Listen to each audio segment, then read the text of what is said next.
Hey guys, welcome to the next episode of the B Schmaltzy Show. Today we are joined by a good friend of mine, John Cadillac Saville, who's a DJ, entertainer, wedding planner or entertainer, just amazing person. And we're going to find out what it's like to live the John Cadillac lifestyle here on the B Schmaltzy Show. As soon as I find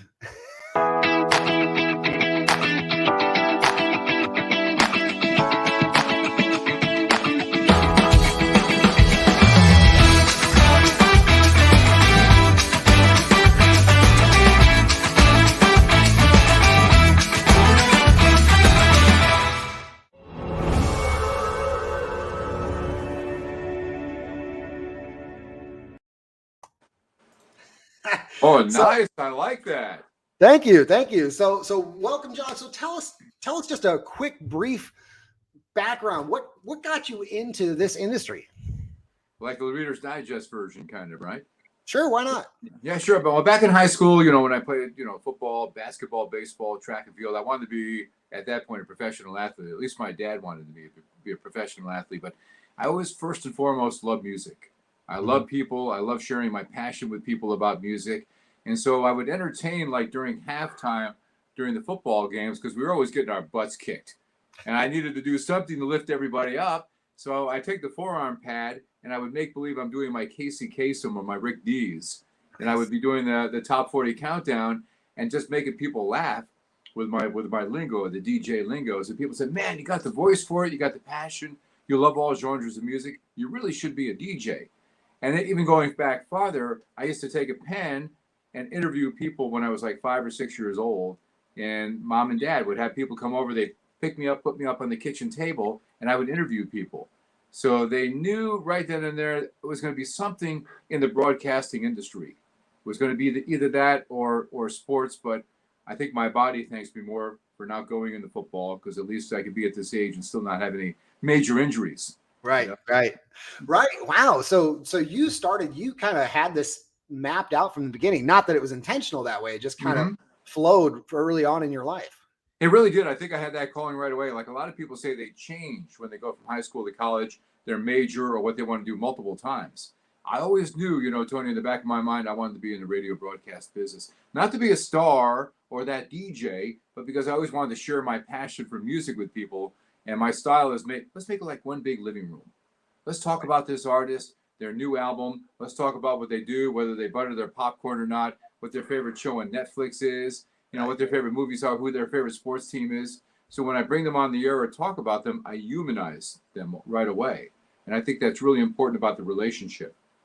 Absolutely. So for those of you guys that are just joining in, we're here with John Cadillac Saville.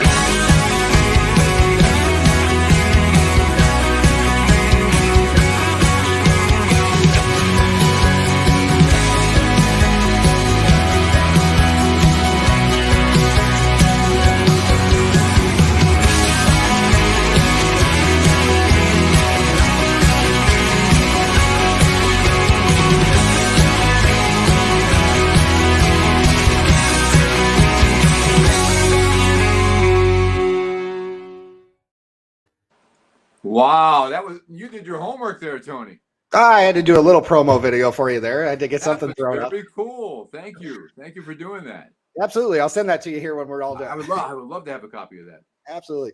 And I love that picture of you and young Garth. Holy Toledo. I mean, that was back in 1994 when he was just about 5 years into the business. And I was hosting a couple of his concerts in New Haven.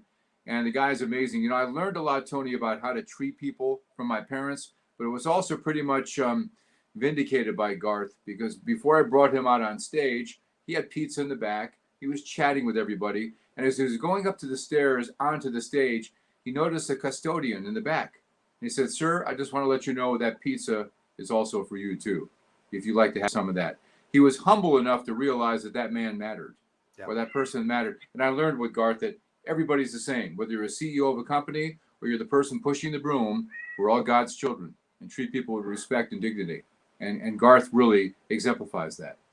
and I've heard that before. I've only seen interviews. I haven't met him in person or anything, but you're not the first person to tell me that, of those that have met him. And it's a common misconception. A lot of people, look at those that are rich or famous as people who are, up on a pedestal, and they don't realize these are real people.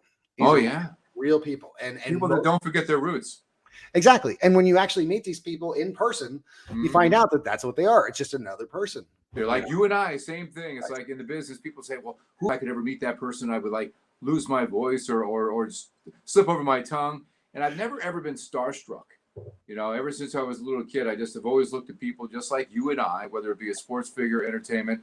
And I've always had that, I look at them, I see them when they show up at the radio station or something. They have their baseball cap on, their torn up jeans. They're just like you and I. They just, they've just gone to a higher level in their field.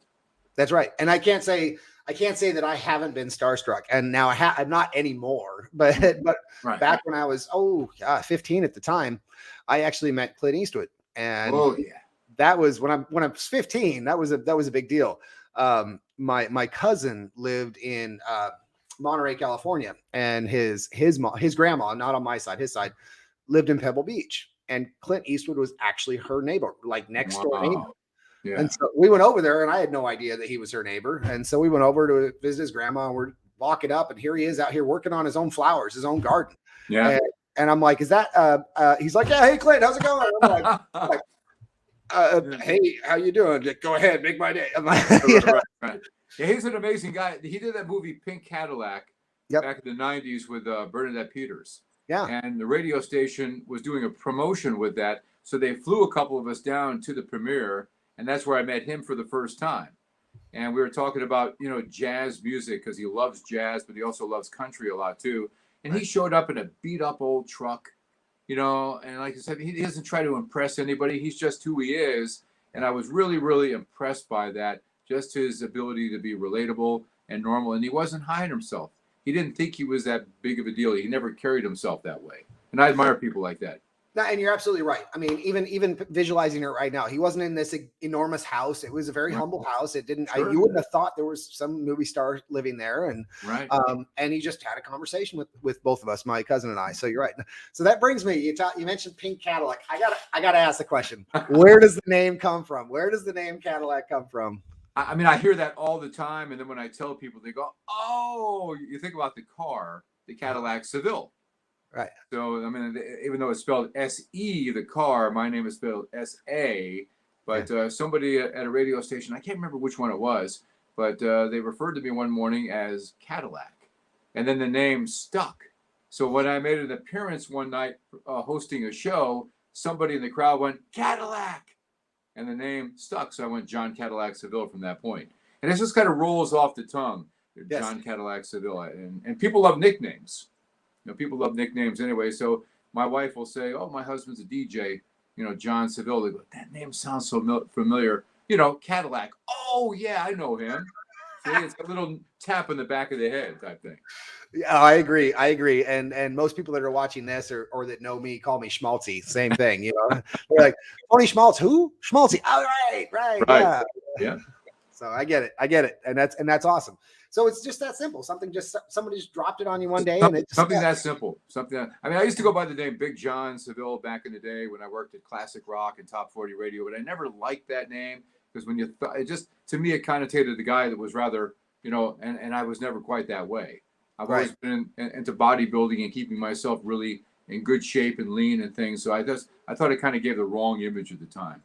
I agree. And it's funny you mentioned that. I was joking with my wife earlier when we were talking about our show today, and I was like, most people use the phrase, you got a face for radio, and I'm like, I look John up, and he's not only got the face but the body for TV. I'm like, what are you doing on radio? Well, the thing is, I've always loved radio because I love the anonymity of it. In radio, people focus on what you're saying, but when you're on TV, it's more about what you look like. And I've been offered some jobs in radio and TV in the past to do some news reporting and sports and entertainment reporting, but I've always turned it down.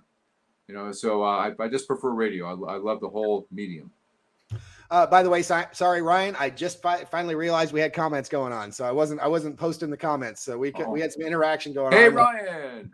Ryan was talking about having Garth Brooks tickets. He must have posted that a while ago. Oh, Ryan, you're gonna love him. I mean, when I saw him, it was back in '94. He's gonna be up here where I live. I live in the Hartford, Connecticut area. I work at multiple iHeart stations up here, and he's going to be coming to Gillette Stadium, the home of the Patriots, this summer. And Garth has only gotten better over the years. He's gotten better because of all the experience, and he just knows how to play to a crowd as good as anybody I've ever seen. Amazing, amazing talent. That guy is an entertainer like it's nobody's business. He is. I mean, not only is he a great musician and a great vocalist, just to be the way he, like you said, the way he works a crowd. There's not many people I've seen like that. No, he's a great man. Most importantly. So speaking of Gillette Stadium, does that mean you're a Patriots fan? No, I'm a Dallas Cowboy fan. Really? Yeah, wow, I wouldn't have pegged that. Some of the people watching right now, I'm like, oh no, But I mean, Cowboys, they're you either love them or you hate them, right? Right? You either love them or you hate them. And it's tough being a Cowboy fan because it's just that I've always been a Dallas fan. I like the early Dallas Cowboys a little bit better when I was growing up. The ones from the early to mid '90s. When Jimmy Johnson was the coach. Yes. I really liked it. Even going back to Tom Landry. That's going maybe a little bit farther back than some people watching now, but I've always been a big fan. It's a little bit difficult to like them as much now, to be quite blunt. Yeah. But loyalty, I'm just loyal to the team. Hey, I'm the same way. I'm a Seattle Seahawks fan. Have been since the day I was born, so I get it. Which means I'm not really a big Dallas Cowboys fan, but but that's okay though, because one of my best friends is, and I always say, okay, if you're over watching football and they're not playing the Seahawks, I'll root for them because they're your team. But if they're playing against each other, forget it. I'll never forget that time when the Cowboys, all they had to do was kick that field goal, and they would have won against the Seahawks. Remember Tony Romo fumbled the snap, tried to run it in, didn't make it in, and Seattle. So Too Tall Jones, yes, that Too Tall Jones, one of my favorites. He ended up going into boxing too. A little bit later on. Really? Yeah, he did. He did for a little while. Wow, I didn't realize that. Yeah. Okay, so now we've heard a little bit about your high school leading up to how you got started in this industry. Now, give us a little more of the story. I mean, now you've been on different radio stations. I mean, what's been your favorite? Give us something here. I mean, I'm a music guy, so it doesn't make any difference what I'm playing. I love it. I feel very, very blessed and grateful to be doing what I'm doing. So I worked at a hip hop station. I worked at Top 40. I've done classic rock. I've done jazz. I've done classical. I've done rhythm and blues. I love it all. Country, no matter what. So right now I'm working at multiple iHeart stations up here in Hartford. A country station, contemporary country, classic hits, and a Top 40 station. So I can pivot from one station to another, and I don't even have to think about it. I mean, I may change up my style a little bit depending on the format, but ultimately it's about being genuine. Just being who you are. Because people can smell and sense a phony in a heartbeat. So if you're real, and they'll call you out on it too. So just be who you are. And I think one of the best compliments is whenever I'm making a personal appearance, they'll say, "Man, you're exactly the same off the air as you are on the air." Right. Yeah, and that to me is a compliment. It really is. It really is. You're right. And that was like Ryan here, who's been interacting with us a little bit. First time I met him, it was very similar phrase. He's like, Schmaltzy, we only interacted online before. And he's like, man, you are just as schmaltzy in person as you are. I'm like, I think that's good. Well, hopefully I have a new friend with Ryan too, Ryan. So I appreciate you, buddy. Yeah. Oh yeah, you definitely do. Ryan's an amazing man. And he's also, he's a part of, I showed you this book earlier. So he's a part of the Giants and the Smalls. Gotcha. And a part of this network. We love Ryan. He's a great guy. And anybody doing it right now, I mean, I encourage any kind of comments or questions, please, feel free, because the more interaction we have, the better. I love it. Absolutely. I agree. And I mean, we're only on, I don't know, 6 different places right now. So there should be no reason why people can't jump in. Yeah. So tell us something you don't normally share with people. What don't I? Well, I did go to. This is kind of weird, I don't say this a lot. My wife likes to brag about it a little bit, but I was in Playgirl magazine. Not the whole thing, but they had a contest back in the early '90s. Supposedly the hottest DJs in the country. and I won that or came in the top, couple with that. That was back in the early '90s, but they actually had a record down there, so that way, you know what I mean. So they did it in a classy way, but it was a big deal up here, a big promotion up here. But I Really? think we did it in such a classy way that even grandma can appreciate it. It wasn't sleazy. It was Right. done Right. in a way where you're not whatever. So I don't really talk about that much because it's, I don't know. But you asked me, and that was a spur of the moment thing. Absolutely. Hey, But my wife loves to talk about it. She likes to brag about that thing, and I go, oh, well, see, that's even better. Now she's going to spread the show everywhere, tell all of her friends that you told the story. So, and so guys, for you guys, so this is now Nick. Nick's the author of The Giants and the Smalls. Hey, Nick, how are you? Well, Nick, you could tell that they were hurting that day. They figured we're not getting enough people in there. We gotta throw this guy in there just to reach our quota. That's probably what it was. Right. Well, okay, so he might be being just a little bit modest here, Nick. I mean, because what John's not really sharing yet, that we haven't got into yet, is that even today he's into bodybuilding. Mm-hmm. And what were you saying earlier about you're thinking about doing it again? Yeah, I'm thinking about doing it again. Back in 2016, 17, 18, I won the New England Natural bodybuilding show, the strictest tested show in New England. But they do a blood test, urine test, polygraph, just to prove that you're lifetime natural. And, wow. We look more like gymnasts than bodybuilders. So I've always been really kind of an anti-drug advocate myself personally. I don't judge, but that's the way I compete. That's the way I roll. Right. And so I do a lot of speaking to young people and everything to try to stay natural, not try to take the shortcuts, and hard work, good nutrition, good work ethic is going to get you where you want to go. I mean, there's no shortcuts to success. And I try to exemplify that when I'm doing the bodybuilding. And I also want to show that we could be ageless. We don't have to be going out there and say, oh, I reached a certain age, I just have to settle. You don't have to be that way. Right. So one of my favorite sayings is, don't wait for inspiration, be the inspiration. Quotas. He was still talking about the Playgirl thing, I think.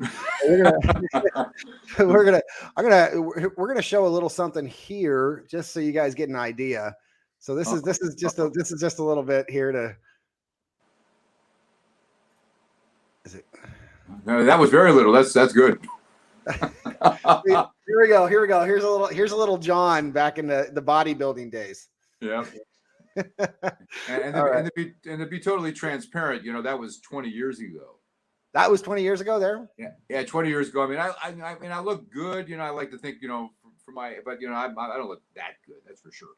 That was 20 years ago, Metabolism is a little bit different, but I think I've gotten a little bit leaner since then. Yeah, really. Yeah. And so what's your nice? What's your plan moving forward? I just want to go out there. It's like we kind of joke. I mean, I have a very, very deep spiritual aspect to everything I do in life, and I make my plans, but I'm not afraid to let people know how I feel with my beliefs. And it's like one of these things. I move forward, and I just say, hey, wherever God wants me to go, wherever my talents, I always say, Father, use my talents in a whole new way, enlarge my territory, put me in a position where I could be a bigger influence or a bigger blessing in people's lives. So I do a lot of work with nonprofits. I do a lot of work with mentoring. I'm always looking for opportunities to work with people that are hurting. They just need a kind word. Yeah. And especially nowadays after COVID, with all the divisiveness going on in the world now, a lot of people feel like they're alienated and they're lost. And if I notice that on social media, Facebook, Instagram, I'll leave them a message, a voice message. Just, hey, Tony, I noticed that things are a little bit rough right now, but I just want to let you know I'm thinking about you. I'm sending a prayer for you and your family. If you need to talk to somebody, I'm here. And if they do reach back out to me, I will get back to them. It's not going to be an empty, like, how people say, if you need my help, no, I'm going to follow up with you. All right. Because I just really believe we need to do that more now than ever. I just feel my calling is just go out there and just like to be a good shepherd in people's lives. Absolutely. And I love that about you specifically, that you do that you leave voice messages. So many people send, page-long text messages and don't actually use their voice. And there's that button's there for a reason, Right. And if you don't have enough time to call, guess what? A voice message is that much more powerful. And you do that so well too. And the fact is, I think people really enjoy that component, because a lot of times I'll have people say, I save your messages. And like if they're booking me for a wedding reception, they'll say, hey, this is going to be our DJ. And then they play it for their parents and they play it for their friends, and it's kind of cool. But more importantly, if you're leaving a message of faith and inspiration and they're going through a tough time, they might be in the hospital waiting for a transplant, or they're on a donor list and it's not quite there yet, and they're having a really lousy day.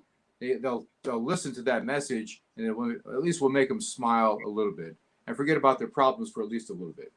Right.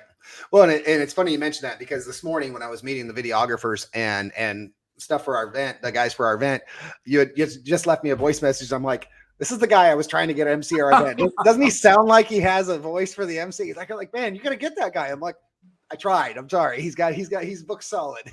We got to team up, because I was really so hoping I can get together with you to do that event and wherever it may be. But we'll definitely. I mean, I believe that God puts the right people in our paths at the right time. Yep. We were meant to meet. We just met recently. Met through the phone. Just a couple months ago, and now I'm on your podcast now, and who knows where this is going to take us. Making a couple new friends that have checked in tonight, Ryan and Nick. And more people that are listening in right now that haven't reached out yet, but they're listening. Just kind of trying to figure us out, a little bit. See if we're for real or not. And I respect that. Yep. And so what these guys don't know, we'll be on your tour. Yeah. So Nick and Ryan will be there. What these guys don't realize is, and maybe you don't even realize, is that Joe Perone is the one who actually introduced us. He actually has his own show on this network as well.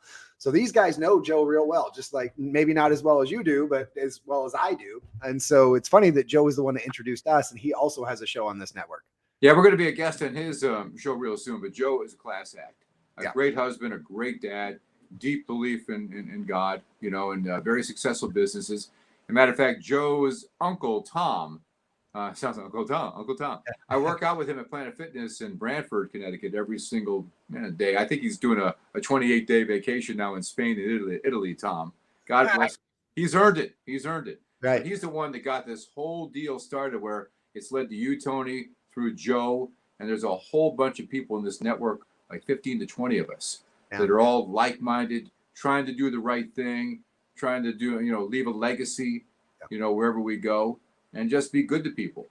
And it just, I just love that. I love getting together with people. I try to get together with people at least 2 or 3 times a week for coffee, like-minded business people, and just sit back and chat, have a cup of coffee, and we just say, hey, how can we help you? Let me learn about your business, what you do, and what can we do to help you grow it? And just hang around with people that are going in the right direction. Absolutely. And it's funny you mentioned the coffee. For me, it's turned out to be more breakfast and lunch lately than coffee. It's like, hey, let's get some breakfast. And so I said, okay, let me pick the place. Because remember, I told you I was losing some weight. And I'm like, all right, let me pick the place. We're not going to go. You're doing really well. I hear you lost 18 pounds. 18 pounds. 18 pounds. Good for you. Thank you. So I'm like, all right, we're not going to Dunkin' Donuts. All right, let me go. Let me choose the place. But it's been a lot of that. It's been a lot of that lately. And it's a blast. I like you talked about, and you and I have talked about it. It's so much better to get face to face with people, and have that conversation. I like the Zoom is great. It worked really well during COVID. I think most of us do more Zooms and during the past 2 years we did probably 10 years prior. But I really prefer to get together with people that, just get to know them, that eye contact, the body language thing, and just really get a chance to know them. But, but you can't always do that with people. You're where you are, I'm where I am. Yeah. But if somebody's within driving distance, even with the price of gas nowadays, I still want to be able to go out there and see that person. Absolutely. And you hit kind of the nail on the head for the whole reason we're doing this event coming up in September. It's been, people have been just itching for an in-person event, last couple of years, so many lockdowns or even without lockdowns, events that have been canceled because of everything going around COVID and everything else. So we're like, okay, we're going to put it out here. We're going to put the best event that's been done since COVID started, and here it comes. So here's a little video that one of our speakers in Laban put together the other day. Oh, great. Hey, it's Colonel Waldo Walmer, the Wingman, Hall of Fame keynote speaker, combat decorated fighter pilot, and author of the national bestseller, Never Fly Solo. And I'm Laban Ditchburn, the world's best courage coach and author of Bet on You. We wanted to let you know that we're excited to be your wingman at the Upgrade Your Life Tour in beautiful Panama City Beach on the 17th and 18th of September. We're going to share some of the leadership strategies we learned as decorated fighter pilots and Courage Top Guns on how you, as Top Gun entrepreneurs and sales leaders and business wingmen, can adapt to change, lead with courage, and build cultures of collaboration and trust. This program is going to be super high energy and an awesome opportunity for you to network and engage with others who are committed to growth and excellence, just like you. So pack your flight gear and get ready to push up the throttles in Panama City Beach on the 17th and 18th of September. Tickets are selling fast. Get yours today at upgradeyourlifetour.com. We look forward to flying with you.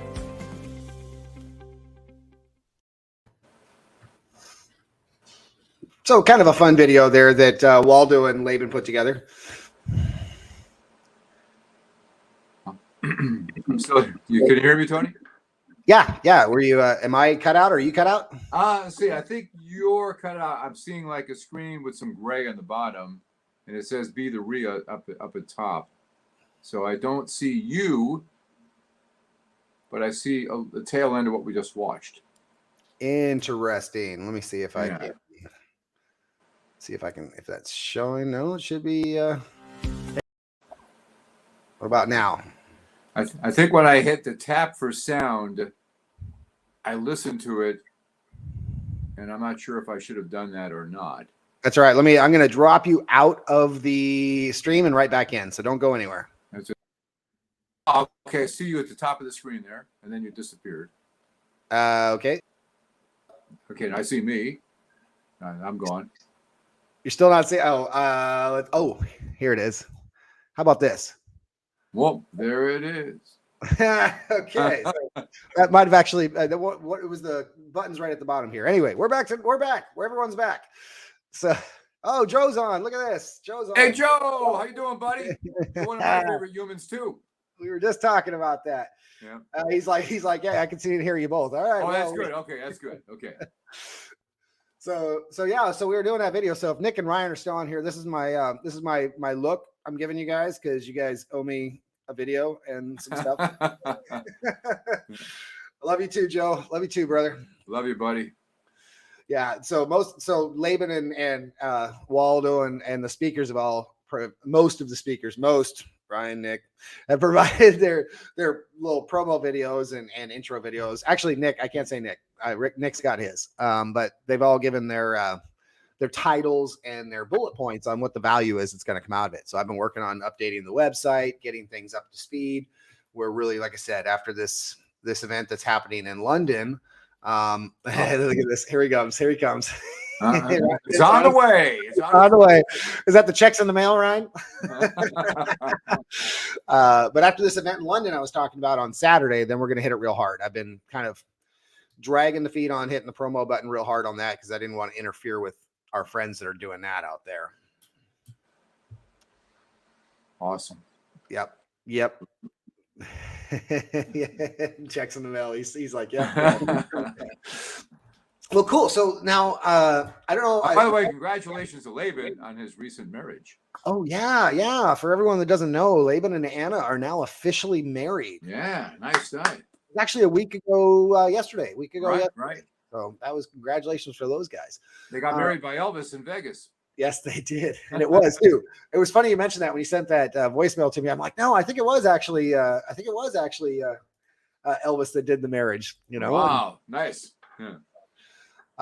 So cool. Let's, if you don't mind, do you mind if I get a little more personal with you? Whatever you want. We're here to have some fun and be transparent. I think we need more authenticity in the world today. Right. Yes. It was off the market. Okay. Well, cool. So let's hear a little bit of the story. I mean, you've got your current wife now of 14 years. Tell us a little bit of the story of how we got there. Okay. I was married once before. My first wife, Darcy, we'd been married for 23 years, together for 25. And she had a long illness and she passed away in March of 2007. And my current wife, Patty, we'd known each other for a long time. She was a listener of my radio shows, used to call me on the night show when I had a program called Make It or Break It, which I'd play a brand new song and I have the audience vote on it, whether we should keep it or get rid of it. So make it or break it. And she called every single night. She was a regular, along with a whole bunch of other people. Ironically enough, she had won a contest to what's more transparent than Brad? That's funny. But Patty, my current wife, had won a contest on the show, and my first wife and I met her in a limousine at her house with her daughter, picked her up, brought her out to this brand new concert facility. We all had dinner together. My first wife took a picture of my now wife, Patty, and her daughter backstage, which sat on my current wife, Patty's desk. You're all going to be quizzed on this later on, for years. And then when Patty had heard that my first wife had passed away, I made mention of it on a radio show I was doing. She was devastated, turned over, went to the side of the road and just called me and said, "I'm so, so sorry." And I thanked her. A year later, I went to the concert hall, again, ironically enough, where we all were together years earlier. Patty showed up at the concert that I was emceeing, sat with each other, chatted. It was about a year later, and we started dating. And bam, God led us to where we are now. We went to Athens, Greece. We got married there, and the rest is history. So I tell people all the time, basically, Tony, that I married the love of my life twice. That's awesome. Yeah. That's amazing right there. I really did. I wasn't meant to be alone. I felt that I had way too much love to give. And she felt the same way. She's a 20-year breast cancer survivor. And so we value every single moment. After, my first wife, after what she's been through, we say all the time, if it ain't cancer, we're not going to worry about it. Right. That we're just going to go through life and enjoy every day because there's no guarantees. That's all right. That's absolutely right. Yep. Yes, exactly, Nick. Yeah. Yeah. So, okay, go ahead. What were you going to say? And so it's worked out great. So we've been married for 14 years. We're business partners. I have an amazing stepdaughter, and we just value life every day. We get up and just thank God for another day and just not take anything for granted. That's for sure. Nice. You're right. You're absolutely right. Living a gratitude lifestyle is a great way to be. Great way to be. I wish more people did. And it's definitely one that I do as much as I can to help others see that in their daily lives, what they can be grateful for. I know you've been very successful in that. A mentor of mine told me a long time ago that gratitude is riches, complaint is poverty. And I never forgot that. I mean, it's human nature to complain once in a while, but we do. I end up, just kind of slap myself and say, hey, listen, you got it pretty good. No matter who you are, there are at least half the people would love to be in your position. And somebody was complaining today at the gym about something, and I said, listen, you could be living in Ukraine right now. Our worst day in this country is better than most people's best day in many parts of the world. It's all perspective. It is really all perspective. And it's like you were talking about at the beginning of the show, it's about choice too. Yeah, it is a choice. Yeah. You have the choice whether to believe that or not. You have the choice on whether you want to live with that poverty mindset or the abundance mindset or the gratitude mindset. And I've always been a big believer, a mentor of mine also said, I've had so many great mentors in my life, that you can use words to describe your situation, or you can use words to change your situation. Mm-hmm. So I like to use words that are going to change my situation. If I have a lot of issues going on, I'm not going to describe it and talk about. I believe that words mean things. And when you put things out there, what you say about yourself and your situation can manifest. If you're always speaking negatively about your own life and your situation, you're going to be living a mediocre life. You're going to be living a life of defeat. But if you speak as if you're already there, using powerful words of where you're going, it could just change your whole trajectory of your life. And this is a big reason why you and I are on the same page all the time. It's one of my huge things. And it's one of the things that I work with my clients and with even folks that aren't clients. It's about the vision and living that vision like you're in it already. That's right. Speaking positivity into your world, because if you the negative self-talk, the self-doubt, it's a killer. It is killer. And like we say each and every day, you have that choice of what words to use. So you can correct people's verbiage, like when they say, I don't know if I can't afford this. No. How can we afford this? Right. Oh, man, I have to go to work today. I'm so tired. No, you get to go to work today. Yep. It changes your whole perspective and your whole day. You're absolutely right. And one of my mentors recently came to me with was two different phrases. Was one, how so many people in the world say, have a nice day. Right. Or have a great day. Yep. What if you were to change one of those words to either make a great day or create a great day? Right. by saying have a nice day, the subconscious mind is saying, well, this person's demanding that I have a nice day. You know, I mean, even though it's not, most people are like, you know, in their conscious mind are like, yeah, cool, thanks. When you say create or make a great day, now you're offering up a challenge to them to go out and make that and create that day for themselves. And that's right. Another great thing to say too is when I see people, I say, hey, what's good today? It makes them stop and think, you know, hey, what's good today? Yeah. Yeah. And then they, well, you know, sometimes they pause, this and that. But again, you're getting to think in a positive mindset. What's good today? Yeah. Yeah. Instead of saying, how are you doing today? How you doing? Same old, you know, blah, blah, blah. That's what the response is. Just another day. Another day in paradise you'll hear every single day. You know? Right. But get them thinking, you know, what's good today? Right. Or what are you thankful for today? What exactly? What's good today? Exactly. And it's amazing. And it's amazing just in general. In the general population, how many people are just walking through life with this sleepwalking. Yes. Sleepwalking. Thank you. Sleepwalking through life, getting up each and every day. It's like Groundhog Day. Doing the same thing over and over and over again. I mean, it's true. I mean, we can't control everything. When we go to the workplace, we may not like our job, but at least we have one. We may not like the people we're working with. Well, maybe we're there to bless them in whatever way. And we never quite know what God has in store. But we have to pass the test each and every day. You know, if God's going to trust us with much, he needs to trust us with little. Yep. So we just have to go out there and just master the little things, be the best person we can be, and then he will trust us with even more. And that's so key. So when things are thrown at me, and they're thrown at all of us, folks, none of us were promised a free ride, but we were all promised the grace to be able to handle it and pivot and move forward. And if we can go out there and pass those tests all the time, we're going to have a much more fulfilling life. Absolutely. But also that's also why people like us are here on this earth, is to help others pass those tests. Exactly right. Exactly right. Just pour in the people, speak faith in the people, I speak to people the way that God sees them, not the way they see themselves. I speak to where they're going to be. I speak to where I see them going. And it could change their whole life. Just by saying one kind word to someone, it could change their whole destiny. Because most of the world is trying to put them down, telling them that they can't do this. Everybody's so quick to criticize, but very few people are quick to uplift because they think it's going to take away from them or for whatever reason. There's plenty of success to go around for everybody watching now, everybody on planet Earth. And the more we bless, what blesses one blesses all. So go out there and be good to people. Absolutely.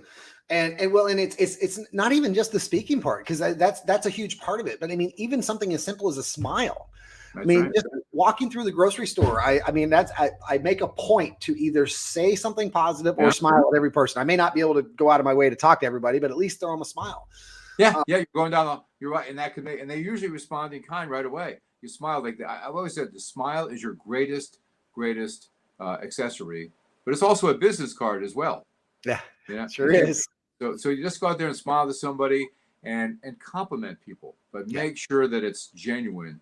So if somebody's doing a great job, like today, I was at the coffee shop and this girl was behind the counter and she was all by herself. You could tell somebody called in sick, and there were a long line of people, and you could tell some people getting a little bit frustrated. When I got up to her and I said, "Ange, man, you are doing a great job today. It's amazing how you're able to handle everything with all these people here. But when is somebody call in sick? Yeah, somebody called in sick." Well, I said, "Man, you're really grace under fire. You're doing a great job. And when I see your boss, I'm going to tell him how lucky he is to have you here." And I made sure that everybody in the place heard it, and their whole attitude just transformed and changed. They became a lot more compassionate.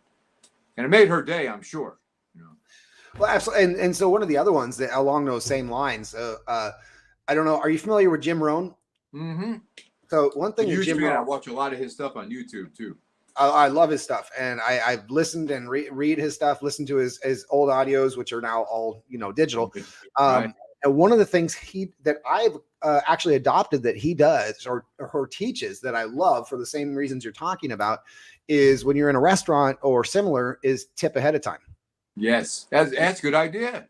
It's a phenomenal. It works wonders. I mean, we were at a restaurant. My family and I were. It was at Chili's the other day, and this server came up. And first of all, I asked her for a change for 100 because it's all I had, and I gave her 20. I said, "Hey, this is for you." And she's like, "What?" I'm like, "No, this is for you. You're doing an amazing job." And not only do you make that person's day right then and there, but you're also going to get the best service that you ever had, and they're going to leave smiling. They're going to leave just happy as a clam that you took the time to appreciate them before they even started. You appreciated that they're working their butt off to help serve you, and they're going to make sure you have the best service possible, and you get to be as polite back to them as you could have been without the negative interaction. I love it. They're never, ever going to forget you either. Right. You come into that restaurant again, they will never forget you. And that's going to be I mean, you're not doing it for that reason per se, because you want to bless that person and make them feel valued, which they do. But that is that's phenomenal. Because we always tip really, really well, Patty and I. And if even sometimes, like, you'll tip your server, but she gets a really good drink from the bar.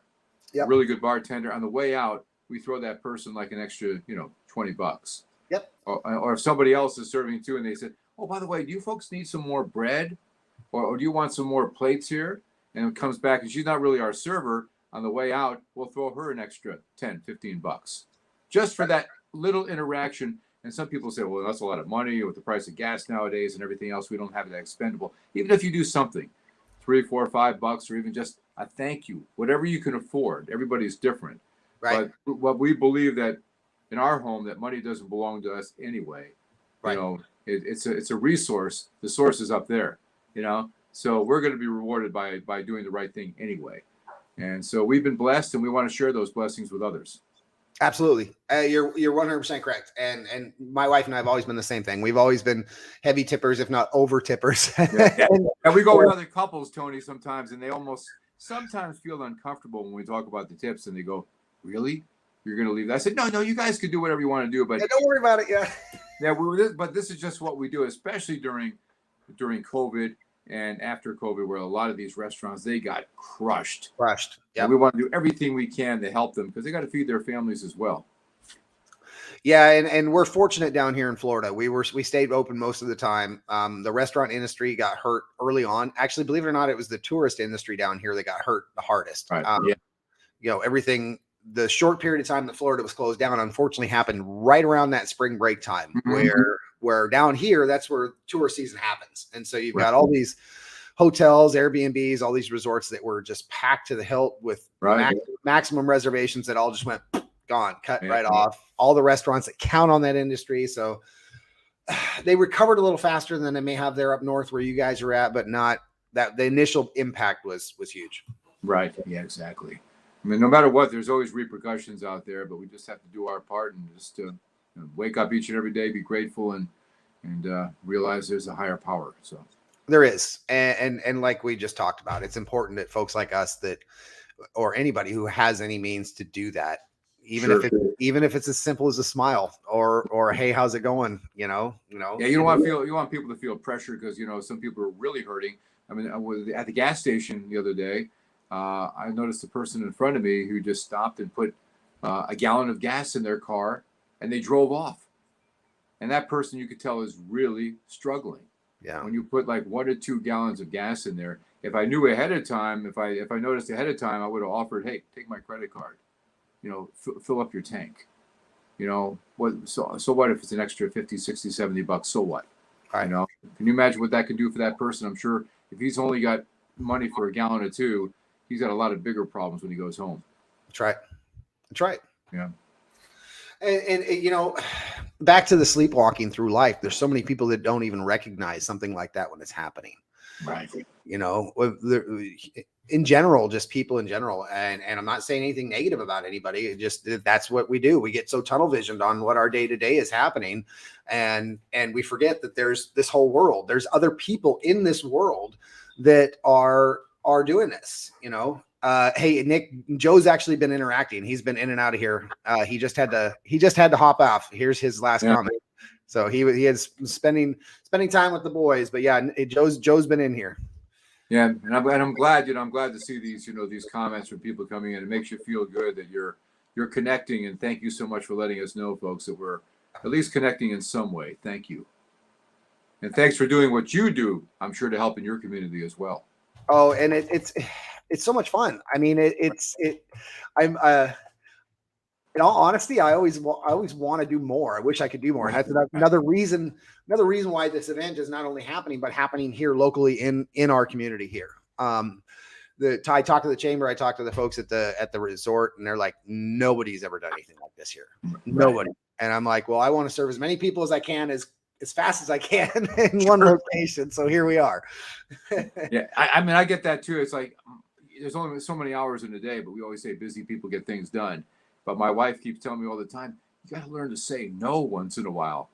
And it's very difficult for me to do that, especially if it's, a nonprofit or a group of people that can really use your help. It's a Tuesday night, or it's a Wednesday night. Yeah, let me go and do that. Maybe it's only for 3 or 4 hours, whatever. But, with our DJ business booming the way it is, thank goodness, because like you were saying before, people want to get out.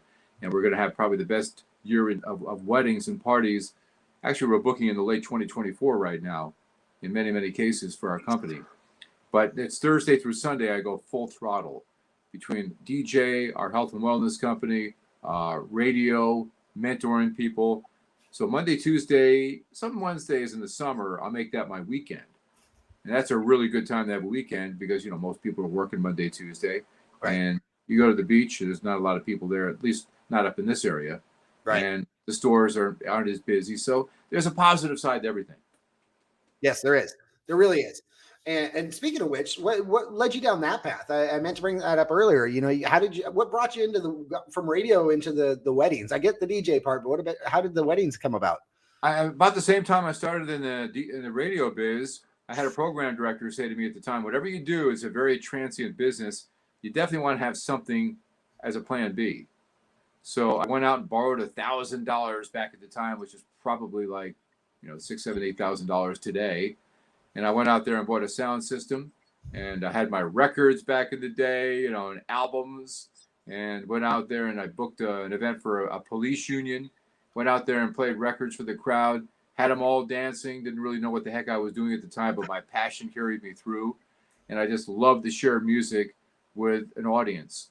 Yeah. It's always like, I just love the interaction of a crowd. Yes. And then I hustled. I went to all the schools in the area, said, listen, I'll do your first dance for you for free. If you really like it, just promise that you'll book me for the next 2 or 3 and you'll pay me for it. And I'll still give you a great rate. So I hustled, and led from just me to now 6 DJs, looking to hire a 7th. And we've been now we have billboards up in the New Haven area here, Hartford area, and we've really taken it to a whole new level. So I have an amazing team of DJs. You're only as good as your team. And I have some of the best talent, up here in Connecticut. And we just love it. Weddings, parties, class reunions, bat mitzvahs, kids dances, Sweet 16, whatever people need us for, we can do it. I'm gonna do it again. I'm gonna pull up.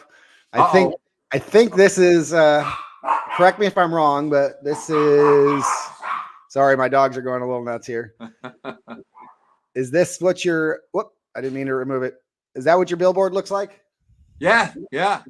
So for everybody watching, this is this billboard. Now, where do you have it? Where do you have this billboard at? I have it at really great locations. It's in New Haven right off of I-95. I know you have an I-95 down there in Florida, but it's like the major cross section in New Haven and a couple locations, which is kind of like our backyard, New Haven County in Connecticut, and real high traffic areas.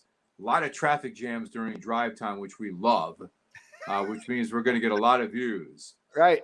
It's been great. It's been great for branding because I'm on the radio all the time on multiple stations, so they hear the name John Cadillac Saville all the time. But you can't ever take that for granted. You have to have multiple platforms going on at the same time, especially during prime time, which is not so much now as far as people getting engaged. Engagement season is usually Thanksgiving through Valentine's Day. Right. That's when the majority of the people get engaged, but they're still getting engaged now. So you want to go against conventional wisdom sometime while people are not advertising now because it's not prime engagement season. I go a little bit more full throttle. Right. Because as you know, that you go the road less traveled. That's right. No, there's a lot fewer people on that road. Yes, there is. Yeah. That's why I like it. I like to take the scenic route sometimes. Me too. It's funny you mentioned traffic. That is one thing that I definitely don't miss about where we come from. I don't know how bad it gets up there, but us being from Seattle area, we used to get some horrendous traffic. And now here in the panhandle of Florida, I get upset if too many people are stopped at a stoplight. It's like, I think back, I'm like, wait. No, this is nothing. Yeah, we get a fair amount of traffic up here, but a lot of people are working from home now. And I built a studio in my house just before COVID hit. Perfect timing. So I can actually do all my radio shows from right here in my basement. We're set back in the woods, in the shoreline area of Connecticut. And when I'm looking out, you see nothing but woods, wildlife. Don't even have to cut the back lawn or everything. It's just all wild. And it's just beautiful. And it's nice and quiet and peaceful. So I can do all my radio shows down here if I choose.